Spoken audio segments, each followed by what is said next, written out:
अस्सलाम वालेकुम स्टूडेंट्स। हमारा आज का टॉपिक है एडिशन ऑफ मैट्रिसेस। यहाँ पे जो एक्सरसाइज 3.1.3 है, इसका पहला क्वेश्चन है यही कि हमने ये शो करना है कि क्या ये जो गिवन मैट्रिसेस हैं are they conformable for addition. तो ये बात करने के लिए सबसे पहले कि हमें चेक करने के लिए हम क्या करेंगे, हम इनकी ऑर्डर फाइंड करेंगे, क्योंकि अगर जो सेम ऑर्डर की मैट्रिसेस होती हैं उनका वो ऐड भी हो सकती हैं। तो ऑर्डर फाइंड करने का फार्मूला क्या है? Number of rows by number of column. तो यहाँ पर कितनी रोज़ हैं? 1 2 3। तो ये आ जाएगा 3 by and number of columns C1 C2 यानी कि 2। ठीक है, हमारे पास ये आ जाएगा।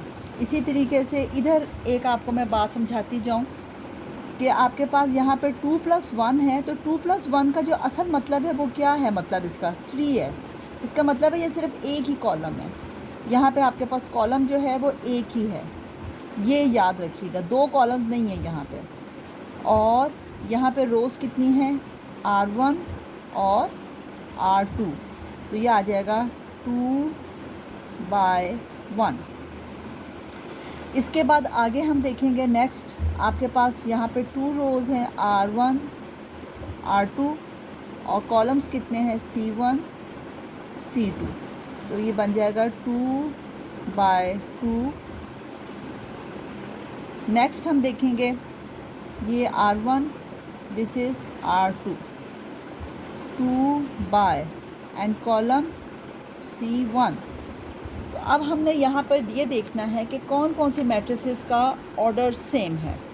तो हम अगर गौर से देखें तो ये जो 2 मैट्रिसेस हैं यानी कि D और B, इन दोनों का ऑर्डर बिल्कुल सेम है। तो हम यहाँ पे लिख सकते हैं कि D and B are conformable for addition. ठीक, अब अगला जो क्वेश्चन है उसमें ये आपको डिफरेंट मैट्रिसेस दी हुई हैं और आपसे कहा गया है कि उनका एडिटिव इन्वर्स फाइंड करें। एडिटिव इन्वर्स फाइंड करने का मतलब ये है कि आपने यहाँ पे नेगेटिव ऑफ डी फाइंड करना है, जो हम पहले कर चुके हैं। हम फिर से रिपीट कर देते हैं कि जी एडिटिव ऑफ इन्वर्स का मतलब क्या होता है, या नेगेटिव ऑफ डी जो है कैसे फाइंड करते हैं हम। तो ये देखें, जो पॉजिटिव साइन हो गया उसको आप नेगेटिव कर देंगे उन एंट्रीज़ को, और जो नेगेटिव एंट्रीज़ होंगी उनको आप प्लस बना दोगे। और अगर मैं एक लाइन में इस चीज़ को एक्सप्लेन करूँ तो एडिटिव इन्वर्स में हम साइन चेंज कर देते हैं। ठीक है, तो ये बन जाएगा -1 3 -2 0 2 -1। ठीक है, बिल्कुल इसी तरीके से आपके पास जो बाकी की मैट्रिसेस गिवन है, आप लोग इजीली उनका एडिटिव इन्वर्स खुद से फाइंड कर सकते हैं, सिर्फ आपने यहाँ पे उनके साइन चेंज करने हैं।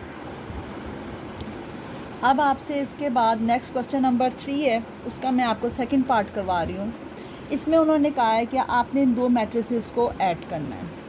तो आज हम बेसिकली एडिशन का सीखेंगे कि कैसे करते हैं। सबसे पहले आपको बी मैट्रिक्स जो है उसकी वैल्यू लिखनी है। ये बुक में क्वेश्चन में गिवन है, इसलिए आपको खुद से कोई नहीं सपोज करनी, जस्ट आपने ये लिखनी है। तो ये आपके पास है 1 -1। ठीक है, तो -2 और 3। अब इसको करने का असल तरीका ये है कि अगर आप इस वाली मैट्रिक्स को इस वाली मैट्रिक्स के ऊपर रखें तो जो एंट्री दूसरे एंट्री के ऊपर आएगी, जैसे 1 किसके ऊपर आएगा? -2 के ऊपर आएगा। -1 किसके ऊपर आएगा? 3 के ऊपर आएगा। तो ये क्या हो जाएंगी? ये इनकी कॉरेस्पॉन्डिंग एंट्रीज़ होगी। तो हमने यहाँ पर क्या करना है? हमने यहाँ पर कॉरेस्पॉन्डिंग एंट्रीज़ को ऐड करना है। तो इधर आप करेंगे तो आ जाएगा 1 प्लस -2 -1 प्लस 3। इससे आप इसको सिंप्लीफाई करेंगे तो -1 और 2 इसका आंसर आ जाएगा, जो आपका इसी का आंसर है। ये जो आपके पास क्वेश्चन था उसका रिक्वायर्ड आंसर आ जाएगा। अब हमारे पास ये नेक्स्ट क्वेश्चन पार्ट नंबर 4 आ रहा है। इसका ज़ाहिर है इसका ऑर्डर चेंज हो गया है। तो अब उन्होंने कहा है कि डी मैट्रिक्स आपने इसके अंदर ऐड करनी है। तो हम देखेंगे कि हमारे पास डी मैट्रिक्स क्या है। ये भी बुक में गिवन है आपके पास। तो ये आ जाएगी 1 -1 2 0 3 2। ठीक है, अब हमने इसको ऐड करना है। इधर भी बच्चों आपका कॉरस्पॉन्डिंग एंट्रीज़ का एक खेल है। आप आराम से इस मैट्रिक्स को उठाकर इस मैट्रिक्स के ऊपर अगर रखें तो आप देखेंगे कि ये 1 जो है इसकी कॉरस्पॉन्डिंग एंट्री क्या हो जाएगी 0, -1 की क्या हो जाएगी 2। ठीक है, इससे आगे आपके पास 2 आ जाएगा, 2 की कॉरस्पॉन्डिंग एंट्री क्या हो जाएगी 1, 0 की 0। ठीक है, इसके बाद फिर आगे है आपके पास 3 है, 3 की कॉरस्पॉन्डिंग एंट्री 0 हो जाएगी और 2 की कॉरस्पॉन्डिंग एंट्री 1 हो जाएगी। ये हमने कैसे फाइंड किया है, हमने ये वाली मैट्रिक्स जो है इस मैट्रिक्स को उठा के जब दूसरी मैट्रिक्स के ऊपर रखा है तो जो एंट्री जिस एंट्री के ऊपर आई वो क्या होगी, उसकी कॉरस्पॉन्डिंग एंट्री होगी। तो अब यहाँ पे सिंपल आपने क्या करना है, ऐड करना है। तो आ जाएगा 1 + 0 2 + 1 3 + 0 -1 + 2 0 + 0 2 + 1। ठीक है, अब आप जब इन्हें सिंप्लीफाई करेंगे तो आपके पास आंसर आएगा 1 1 3 0 3 3। ठीक है, और ये हमारे पास वो रिक्वायर्ड आंसर आ जाएगा। नेक्स्ट जो है हम लोगों ने जो पार्ट नंबर 5 है उसमें स्केलर मल्टीप्लिकेशन की बात आ रही है और स्केलर मल्टीप्लिकेशन जो है ये आप लोगों को आनी चाहिए। उसमें उन्होंने कहा है कि आपने 2a फाइंड करना है। 2 जो है ये तो बाहर रह जाएगा। अब हम a मैट्रिक्स लिखेंगे जो मेरे पास है -1 2 2 और 1।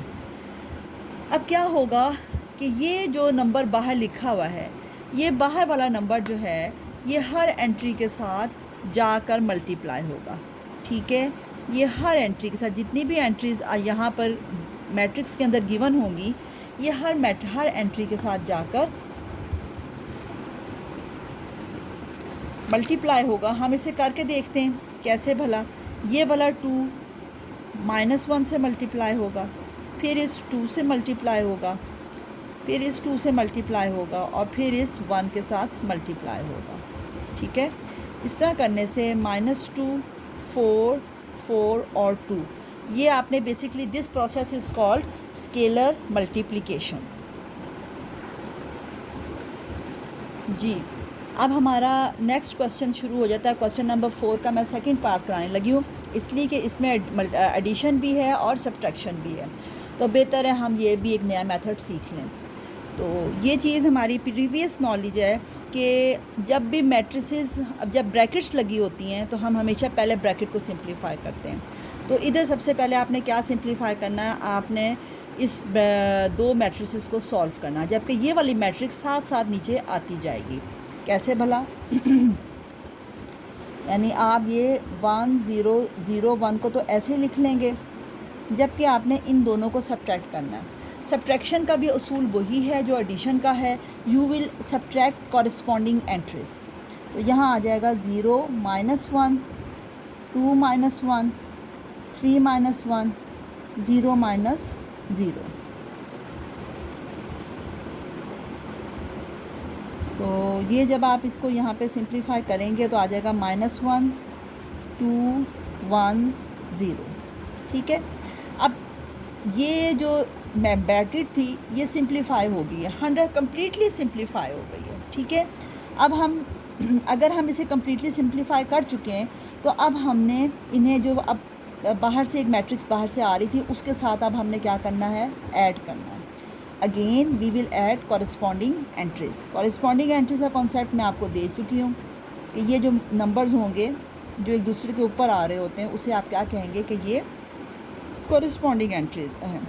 तो आ जाएगा 1 + -1 0 + 1 0 + 2 1 + 0।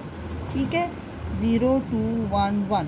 तो बच्चों ये आपके पास इस तीनों मैट्रिसेस को सिंप्लीफाई करके ये आपके पास फाइनल आंसर आ गया। जी, अब यहाँ पे आपके पास जो नेक्स्ट क्वेश्चन नंबर 5 का पार्ट नंबर 4 में 5 कराने लगी हूँ। इसके अंदर उन्होंने आपको दो लेफ़्ट हैंड साइड और राइट हैंड साइड दी हुई है, ठीक है, और वो कह रहे हैं कि हमने प्रूव करना है कि left hand side is equals to right hand side. यहाँ मैं सबसे पहले लेफ़्ट हैंड साइड जो है इसको सिंप्लीफाई करूँगी, और लेफ़्ट हैंड साइड पे मेरे पास यहाँ पर पहले ब्रैकेट लगी है, तो ऑब्वियसली हम लोगों ने जैसे अभी पीछे हमने काम किया था, हमने ब्रैकेट को पहले सिंप्लीफाई किया है, बिल्कुल उसी तरीके से अब हम इसे भी पहले सिंप्लीफाई करेंगे।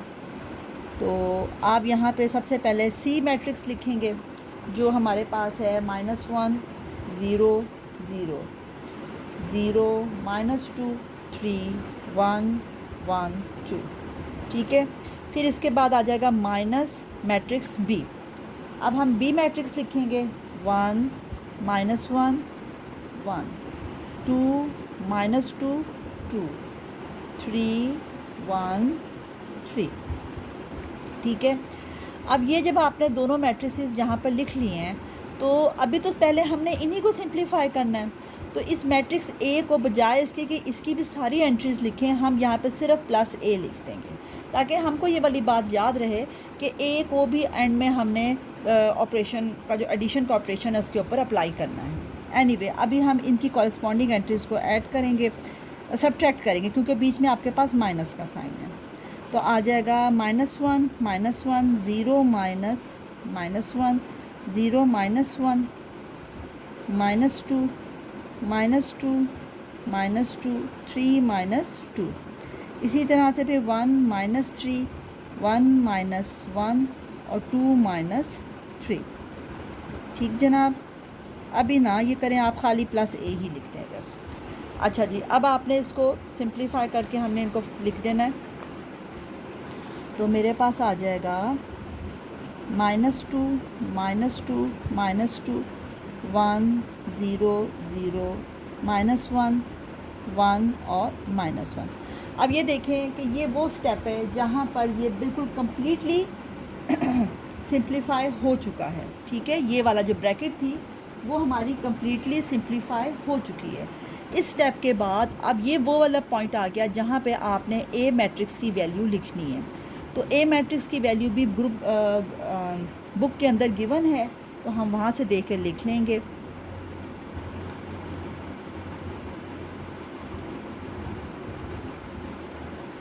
ठीक है। अब फिर दोबारा पहले यहाँ पे सब्ट्रैक्शन थी, तो हमने कॉरस्पॉन्डिंग एंट्रीज़ को सब्ट्रैक्ट कर दिया था। अब हमारे पास एडिशन का स्टेप आ गया है, तो now we will add corresponding entries. So the after simplification +1 1 +2 -1 +3 -2 +2 0 +3 1 +1 -2 +1 0 +(-1) -1 +0। तो जब आप इनको सिंप्लीफाई करेंगे तो आंसर आ जाएगा -1 0 -1 3 3 -1 2 2 -1, ठीक है। तो ये आपके पास लेफ़्ट हैंड साइड का आंसर आ रहा है, तो आप यहाँ पे क्वेश्चन नंबर लिखेंगे 1। अब इससे आगे हमने क्या करना है, हमने आप पहले लेफ़्ट हैंड साइड सिंप्लीफाई कर ली, now we will simplify right hand side. अब इधर हम लोगों को फिर दोबारा पहले हमने ब्रैकेट को सिंप्लीफाई करना है, इसलिए हमने जो मैट्रिक्स ए और बी थे वो तो हमने लिख लिए, क्योंकि हमने ब्रैकेट पहले सिंप्लीफाई करनी है। जबकि सी मैट्रिक्स के बारी भी थोड़ी देर से आएगी, इसलिए हम सी मैट्रिक्स को खाली सी के तौर पे ही लिख लेंगे, ठीक है। अब आपने अगेन कॉरस्पॉन्डिंग एंट्रीज़ को बीच में माइनस का साइन है, तो हम यहाँ पे इसको सब्ट्रैक्ट करेंगे। तो हमारे पास आ जाएगा 1 -1 2 -1 3 -1 2 -2 3 -2 1 -2 1 -3 -1 -1 0 -3, ठीक है। अच्छा जी, अब जब आप इसको सिंप्लीफाई करेंगे तो 0 0 -2 3 5 -2 2 -1 -3, ठीक है। अब जब आपके पास ये वाला इस तरह से आ गया है, आपने इस ब्रैकेट को सिंप्लीफाई कर लिया है, तो अब ये वो वाला पॉइंट है जहाँ पे आपने सी मैट्रिक्स की वैल्यू लिखनी है। It is written in the book, तो वहाँ से हम कॉपी कर लेंगे। -1 0 0 0 -2 3 1 1 2। अब यहाँ पे भी आपने कॉरस्पॉन्डिंग एंट्रीज़ को ऐड करना है। तो कॉरस्पॉन्डिंग एंट्रीज़ को ऐड करने का तरीका क्या होगा? -1 + 0 0 + 3 0 + 2, बीच में प्लस है तो इसलिए हम भी प्लस ही करेंगे, ठीक है। 3 + -1 1 + -2 1 + -2 2 + -3, ठीक है। तो जब आप इस तरह से करेंगे तो हमारे पास, अब जब सिंप्लीफाई करेंगे तो हमारे पास आंसर आएगा -1 0 -1 3 3 -1 2 2 -1, एंड ये इक्वेशन नंबर 2 आ जाएगी। अब आप इक्वेशन नंबर 1 और 2 इन दोनों को देखें, ये एग्जैक्टली बिल्कुल सेम आ गई हैं। इसका क्या मतलब हुआ? इसका ये मतलब हुआ कि जो लेफ़्ट हैंड साइड है वो इक्वल है राइट हैंड साइड के, और यही वाली बात हम लोगों ने प्रूव करनी थी। इसी तरीके से जो क्वेश्चंस, अब ज़ाहिर है बहुत लंबी एक्सरसाइज है, तो जो क्वेश्चंस मैंने आप लोगों के साथ डिस्कस इधर क्लास में नहीं किए वो आप खुद से भी कर सकते हैं। बस हर जगह पे आपने यही देखना है कि left hand side is equals to right hand side. जी, अब हमारा जो नेक्स्ट क्वेश्चन मैं कराने लगी हूँ वो है पेज नंबर 30 के ऊपर, क्वेश्चन नंबर 8 का फर्स्ट पार्ट है, ठीक। तो हम इसको यहाँ पे समझ लेते हैं। यहाँ पे ट्रांसपोज का एक कॉन्सेप्ट आ रहा है, हम इस कॉन्सेप्ट को समझ लेते हैं। तो ये क्या है कि यहाँ पे आपने फिर वही बात आ जाती है कि पहले आपने किसको सिंप्लीफाई करना है? आपने ब्रैकेट को सिंप्लीफाई करना है। ये बात आपने याद रखनी है, ठीक है। तो हम यहाँ पे ब्रैकेट को सिंप्लीफाई कर रहे हैं। पहले यहाँ पे आपने कॉरस्पॉन्डिंग एंट्रीज़ को पहले ऐड करना है। तो कॉरस्पॉन्डिंग एंट्रीज़ को ऐड करेंगे और फिर जब फाइनल सिंप्लीफाई हो जाएगा then we will take transpose.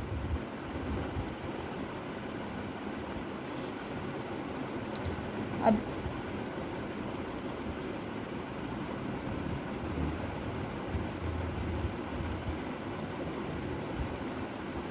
ठीक है, अब बच्चों ट्रांसपोज़ की बात भी मैं पिछली अपनी वीडियोस में आपको बता चुकी हूँ कि ट्रांसपोज़ कैसे लेते हैं। फिर भी यहाँ भी मैं आपकी आसानी के लिए आपको बता दूँ कि हम क्या करते हैं, we change rows into columns and columns into rose.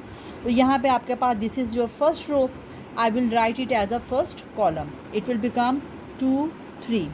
Next आपके पास है 2 1, तो हम इसको यूँ लिख लेंगे, ये बन जाएगा 2 1, और ये आपके पास क्या आ जाएगी, ये आपने इसका ट्रांसपोज ले लिया, ठीक। ये आपने क्या फाइंड किया है? Right hand side. और अब हमने क्या फाइंड करना है? Left hand side. जी, अब देखिए कि यहाँ पे हमने राइट हैंड साइड पहले लिख लिया। अब इधर हमारे पास जो ट्रांसपोज है वो मैट्रिक्स के ऊपर इंडिविजुअली मौजूद है, इसलिए पहले यहाँ पे आपने ट्रांसपोज लेना है। तो ट्रांसपोज लेने का क्या तरीका है? Rows are converted into columns and columns are converted into rows. तो यहाँ पे जब आप लिखेंगे फर्स्ट रो आ जाएगी 1 2, फिर आ जाएगा 0 1, ठीक है। इसी तरह से ये आपके पास फर्स्ट रो है, I will write it as a first column. Second row I will write it as a second column, ठीक है। जब आप इन दोनों का ट्रांसपोज ले चुके हैं तो अब आपने कॉरस्पॉन्डिंग एंट्रीज़ को उसी तरह ऐड कर देना जिस तरह से हम पहले से करते आए हैं।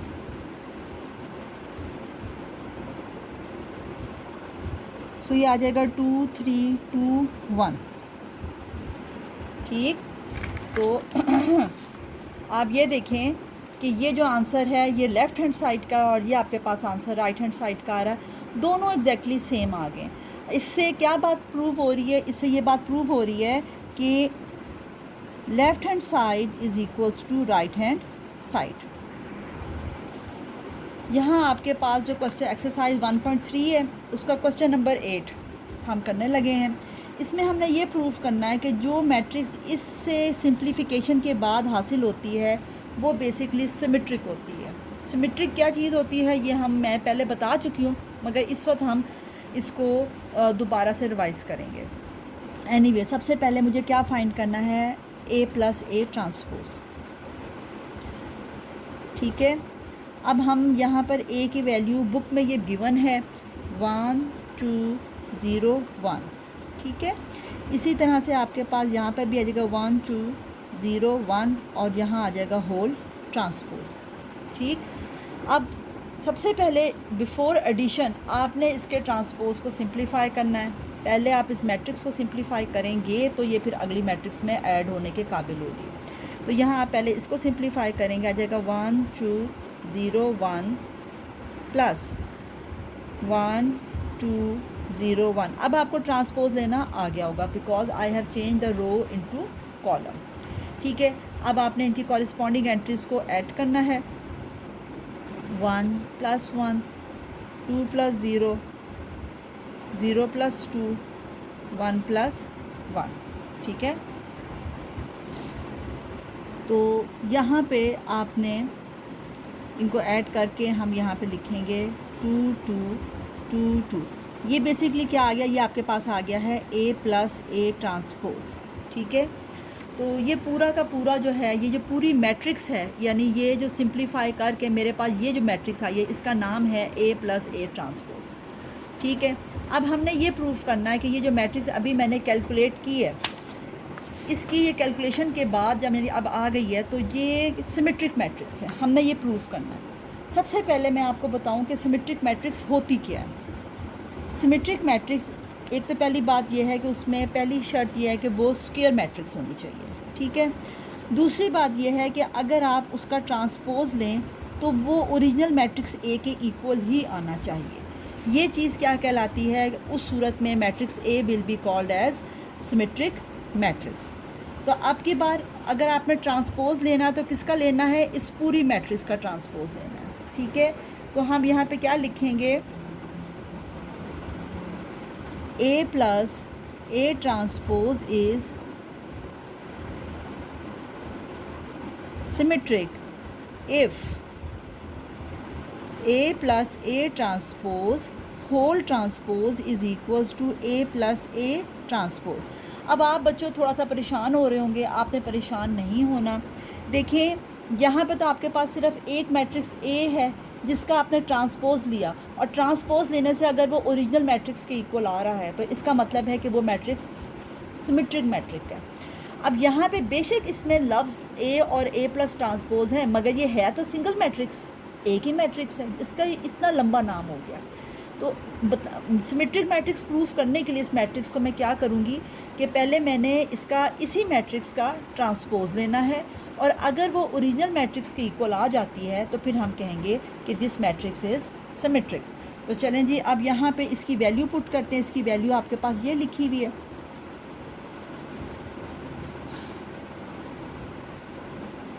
और इसकी वैल्यू भी यही लिखी हुई है। अब जब मैं इसका ट्रांसपोज लूँगी तो इसका ट्रांसपोज क्या आ जाएगा, तो आप देख सकते हैं कि left hand side is equals to right hand side. अगर left hand side right hand side की इक्वल आ गई है तो इसका मतलब है कि ये वाली मैट्रिक्स जो है वो सिमेट्रिक है। अब हमारे पास जो नेक्स्ट है क्वेश्चन, उसमें वो ये कह रहे हैं कि आपने ये प्रूव करना है कि A minus A transpose is skew symmetric. Skew symmetric क्या होता है ये तो हम बाद में डिस्कस करेंगे। यहाँ मैं सिर्फ एक चीज़ डिस्कस कर रही हूँ कि हमने पहले इसे कैलकुलेट करना है। तो हम यहाँ पे सबसे पहले ए माइनस ए ट्रांसपोज को कैलकुलेट करेंगे। ए की जो वैल्यू है मेरे पास वो है 1 2 0 1 माइनस 1 2 0 1, और ये क्या आ जाएगा, होल ट्रांसपोज। ठीक है, तो सबसे पहले इसको बिफोर सिंप्लीफिकेशन हमने पहले ट्रांसपोज लेना है इसका। तो ये आ जाएगा 1 2 0 1 माइनस 1 2 0 1। अब आपने कॉरेस्पॉन्डिंग एंट्रीज़ को सब्ट्रैक्ट कर देना है।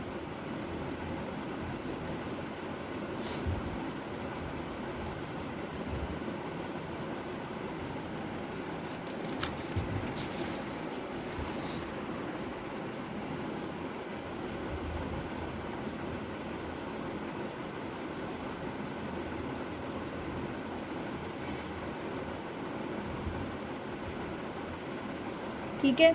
अब ये मेरे पास बेसिकली क्या चीज़ आ गई, ये है A माइनस ए ट्रांसपोज। अब आगे चलने से पहले मैं आपको बताऊं कि स्क्यू सिमेट्रिक क्या होती है। स्क्यू सिमेट्रिक के लिए पहली शर्त यह है कि it should be a square matrix. Second condition इसकी ये है कि A transpose is equals to negative of A। यहाँ पे अभी आप देखें हमारे पास ये सिंगल मैट्रिक्स है। अब मैंने इस सिंगल मैट्रिक्स का नाम थोड़ा लंबा हो गया है, A माइनस ए ट्रांसपोज। ठीक है, अब हमने क्या करना है, पहले इस मैट्रिक्स का ट्रांसपोज लेना है, फिर इसका नेगेटिव ऑफ ए लेना है, इसी का लेना है। ठीक, तो हम यहाँ पे लिखेंगे A minus A transpose is skew symmetric if, कब होगा, जब ये वाली पूरी मैट्रिक्स इसका क्या लिया, ट्रांसपोज किसके इक्वल आएगा, नेगेटिव ऑफ ए, यानी कि इसके नेगेटिव के, negative of A minus A transpose. ये वो पॉइंट है जहाँ पे अक्सर बच्चे परेशान हो जाते हैं, तो आपने परेशान नहीं होना। तो यहाँ पे आप A माइनस ए ट्रांसपोज की वैल्यू ये लिखी हुई है, आपने ये वैल्यू बस सिंपली इधर ऐड करनी है। तो हमारे पास आएगा 0 2 -2 0 transpose is equals to negative 0 2 -2 और 0। ट्रांसपोज जब हम लेंगे तो हम क्या करेंगे, we will change rows into columns, 0 2 -2 और 0। और जब आप इधर अप्लाई करेंगे तो ये माइनस अंदर जाके क्या कर देगा, -2 माइनस माइनस प्लस। तो आप यहाँ पे देख सकते हैं कि left hand side is equals to right hand side. ऐसी कंडीशन में ये क्या होगा कि ये जो आपके पास मैट्रिक्स है A माइनस ए ट्रांसपोज, ये आपके पास क्या आ जाएगी, इस मैट्रिक्स को हम कहेंगे कि ये स्क्यू सिमेट्रिक मैट्रिक्स है। स्टूडेंट्स, मैं यहाँ पे आप लोगों को तकरीबन सारा कुछ एक्सप्लेन कर चुकी हूँ, जितने भी मेथड्स यूज़ हुए थे। और आप लोगों का अब ये काम है कि आपको अगर मेरी वीडियो में कहीं पे भी कोई मतलब कोई बात नहीं समझ आ रही, तो आप उसको 2-3 दफ़ा इस वीडियो को देखें, तो आपको हर बात क्लियर हो जाएगी। बार बार देखें इसको। और आपकी आसानी के लिए मैं जो क्वेश्चंस मैंने आप लोगों का यानी जो बाकी के क्वेश्चंस है, सारा पूरी एक्सरसाइज तो नहीं मैंने आपको कराई है, तो वो एक्सरसाइज जो है मैं उसकी वीडियो आप लोगों के साथ शेयर कर रही हूँ। आप वहाँ से अगर आपने कोई हेल्प लेनी है एज अ गाइड, तो आप हेल्प ले सकते हैं।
Okay dear, in case of any problem you can ask question, any question you regarding this topic.